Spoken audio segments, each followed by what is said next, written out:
Hello again, it's me, that guy with the YouTube channel, once again proving to you I'm still alive. And today we're going to be doing another review, and today we'll be reviewing the S.H.Figuarts Ultraman 50th Anniversary Edition. So starting with the box, I would say it's actually one of the highlights of the figure, just to kind of show you what's in store for you. But yeah, it's a very nice box. You can see there's this nice kind of pencil image, drawn, painting, watercolor, I don't know what you'd call that, image of Ultraman firing the specium ray there, and it just looks really nice, and the colors as well with the white and red, it really sets it off. And it's also in a nice big 50 right there for the 50th anniversary. Right there, the Ultra 5500, apparently, what that's trying to spell there. S.H.Figuarts Ultraman 50th Anniversary Edition. This is Ultraman in Japanese. On the side, it's nothing that special. Bottom, yeah. Back is where everything else has been crammed to, so you got all the promotional pictures of the figure in the white and red motif.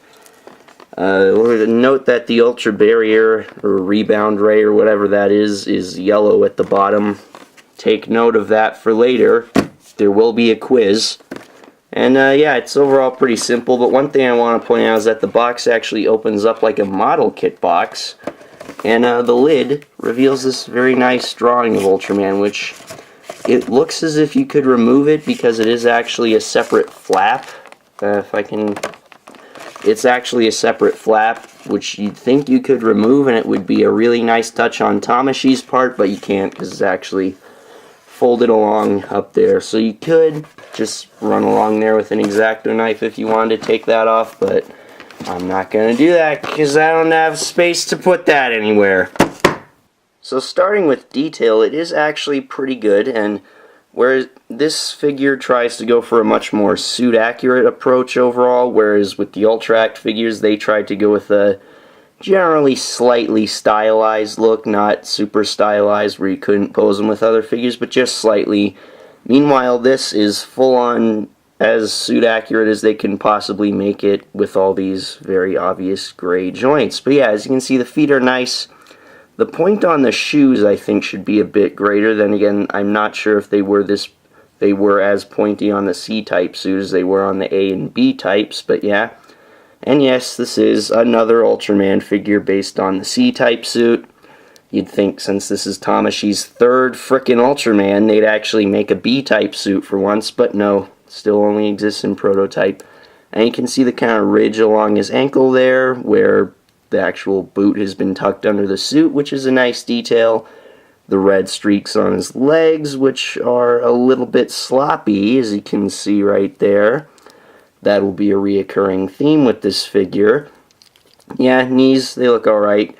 And again, there's some more slop right there. Look at that. Did I mention this thing cost me 70 bucks anyways? Yeah. And we come to his hips, which are masterfully broken up by these awful hip joints, which we'll get to later. Yeah, sculpt-wise, this figure is actually really nice, but paint-wise and in a few other areas, it's kind of we'll talk about all this at the end. And yeah, as you can see, the hands, they have some nice wrinkles on the gloves, since they are meant to be gloves, although you can't really see a ridge where the gloves have been tucked under the suit like you could at the ankles, so that's kind of weird, but yeah, they look nice. There's the round arm. I'm not even going to bring up the slop because you can just see it for yourself. It's that bad. Yeah, and there's actually even the joints have some sculpted creases on them. Yeah, there's a lot of sculpted creases on this figure, especially on his chest. And the color timer, which does have a silver rim, but is really hard to see, so And the eyes on the head look nice. That overall looks pretty good. It's pretty accurate. I like it.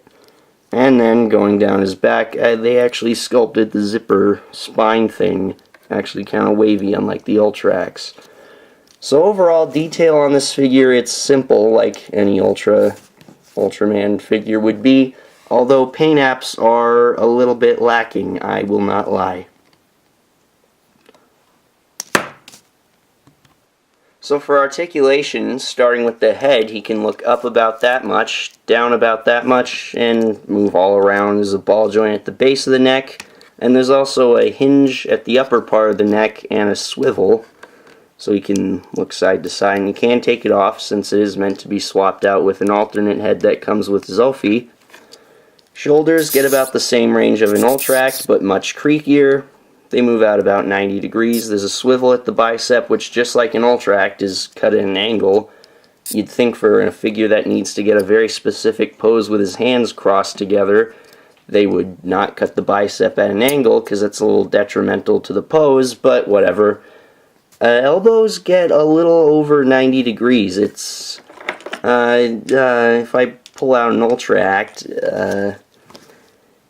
and Tamashii made a point about how this was supposed to have the improved articulation. Yeah. Anyways, get out of there, 80. Ball hinge at the upper joint on the arm, so kind of acts as a bicep swivel. The lower one is just a hinge, however, so there's no swivel. Hands are on the same joint style as the Ultract, so there's a swivel at the base, hinge at the middle part, and then where the hand connects on, it is ball jointed. Waist moves down about that far, back about that far, side to side, just like an Ultract would. We'll get back to the hips, because I have a few things I'd like to say. Double hinge knees, which get a pretty good range. The ankles, they have a swivel, a hinge, and a pivot, which should be how all ankle joints are done, and a hinge in the toe. Now for the hips, it's not necessarily the range I have an issue with, although when they get into later Ultras like Leo, if they ever get that far in this line, it's going to get pretty bad. They move forward about that much on a swivel. Don't really move back that much, but then again, Ultract couldn't move back that much. Swivels at the thighs, which are cut on an ankle, and they hinge outward in a really weird manner. And you may have noticed that these hip joints look absolutely atrocious. You compare that to Ultract, yeah, you can still tell there's a hip joint, but here it's just, hey, look at me, I'm a joint! And also, it's not really improved articulation again, because you can get a kicking pose out of an Ultract that easily. With this, you gotta really mess around with it, and even then, it's not that great. So, yeah, we'll get into why I think that is later at the end of the review. So that's it for articulation. It's pretty good. I have a few issues with it, but overall, it's not that bad for Ultraman. So for accessories, seeing as this is the 50th anniversary edition, you do get some extra accessories. But for starters, we'll start out with the accessories you get with the normal version, such as this set of open hands for fight poses for fighting the Eviltons. This set of chopping hands, good for flight poses or Specium Ray poses or doing this. Shwatch! He also has the Specium Ray effect, which is molded to a chopping hand, which, as you can see, does have a decent bit of length to it, which is good, because all the Ultracts never really had the longest effect parts. And it's a good sculpt. It's very simple, but it was in the show, but it's just all white and clear. It's supposed to be blue. Now, I know at some points in the show it was just kind of a whitish yellowy color, but I mean, come on, it's a 50th anniversary thing. You could at least make it the iconic blue color. But overall, it's good, and you can kind of pull off the pose, but not really perfectly. Of course, no good super articulated Ultraman figure is good without a red color timer, which, as you can see, I can't really get to go in all the way. So that's as far as it'll go in, so it's bleh. And for the final accessory included with the normal version is this rebound ray, which is just a flimsy sheet of plastic, but then again, there's not a whole lot of other ways you could do it, with some lines and swirls and some weird starry looking things, which the starry looking things do kind of ruin the effect. Like the swirly bits I don't mind, but I don't think it had starry bits like that in the show, so yeah. Also, like I pointed out earlier, it's not yellowy towards the bottom. Anyways, setup, you just take this little clip thing you get, insert it in, and put it in front of Ultraman. So that's it for accessories with the normal version, but if you pay around $10 extra for the 50th anniversary edition, you get all this crap!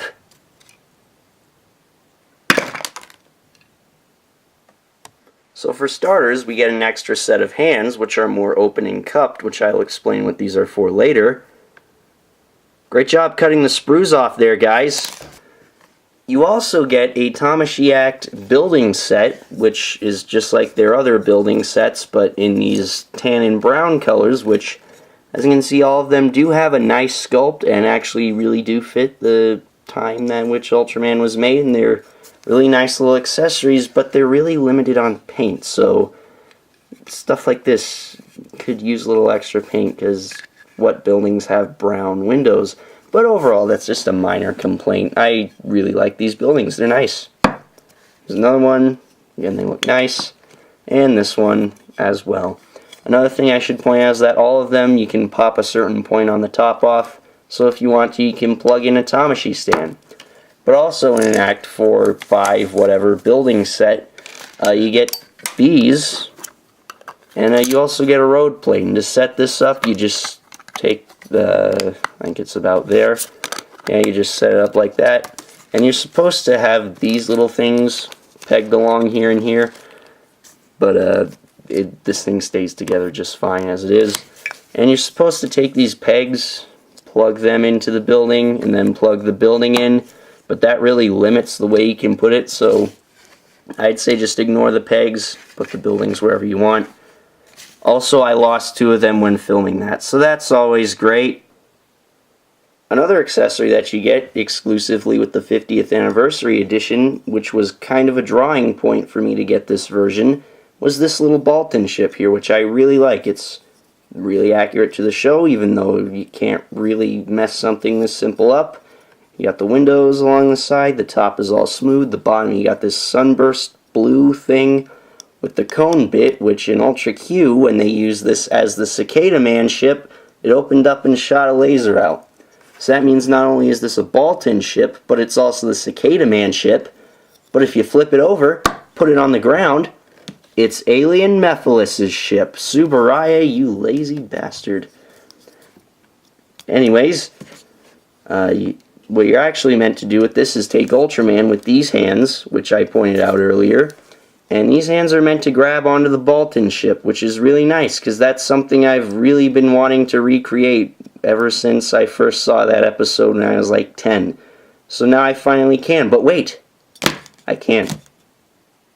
And that's why you get this Tamashii Nations Act 4 stand included, which is an Act 4 stand. It moves, we all know that. There's 3 points here that you can pop out to change the position of the arm. And at the tip, the claw, which hinges and pops off really easily, this is meant to grab Ultraman, because apparently the accessory stand piece with the Ultrax isn't useful anymore, I guess. Then again, you couldn't really get flying poses out of those with the stand pieces. Just pan up a little there so you can see. Now this is where I have a bit of a complaint. It does not hold Ultraman all too well. Of course, now that you see it doesn't do a very great job, and this figure's fiddly ass hip joints, which I don't like. Did I mention I don't like them? Don't really help out a whole lot. So it is a little difficult to get him, but you can get him in a flight pose. Although, curiously, back before Ultra Act introduced the stand piece, with the first release of Dark Tiga, I believe they included an exclusive Stage Act stand with a special base, and the claw had an extra piece molded right here to help hold the figure better. Why they didn't include that with this figure, I don't know. But anyways, once you get Ultraman set up there, you just take your Baltan ship, just set it. That's why there's a hole in the back, but they don't include an extra stand.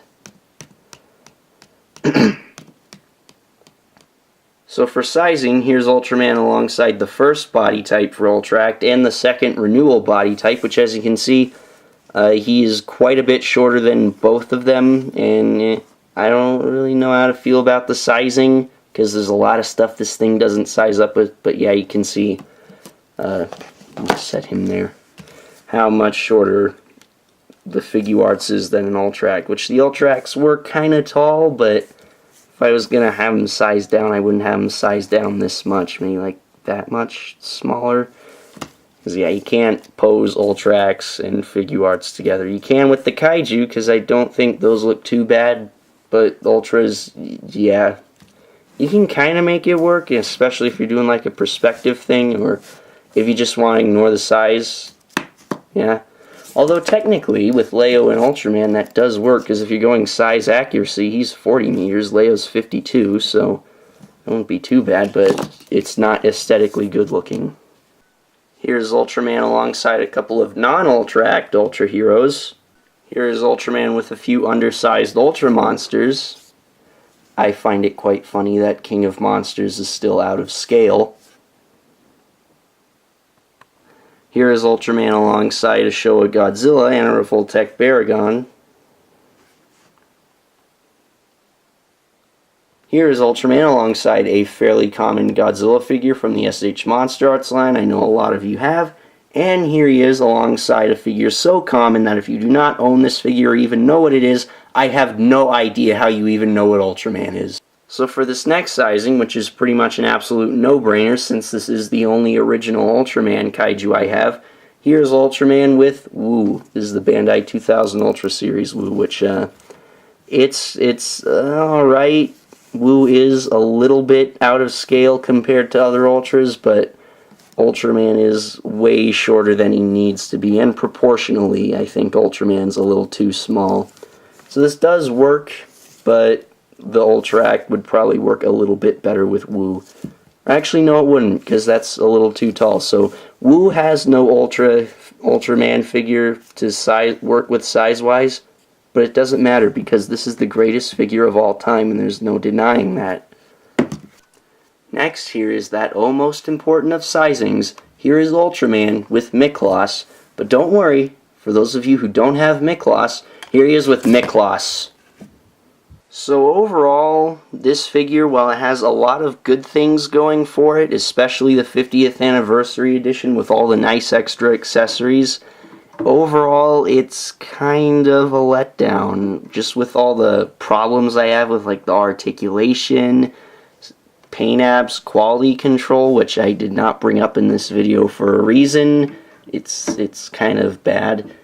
But overall, it really is kind of let down by that, especially for a commemorative 50th anniversary release. So if you're not a die-hard fan of the original Ultraman and you just want the Figuarts line for the kaiju, maybe just get the Ultra Act of the original Ultraman, because I'm pretty sure you can still get that around $40 to $50. Meanwhile, the normal version of this costs about $50 to $60, and this is about $70 to $80, the 50th anniversary edition. So overall, it's not bad, and I'm glad I have it, but overall, it's kind of So that's it for this review, and Shimama Jamo, it means I accidentally ate the whole thing.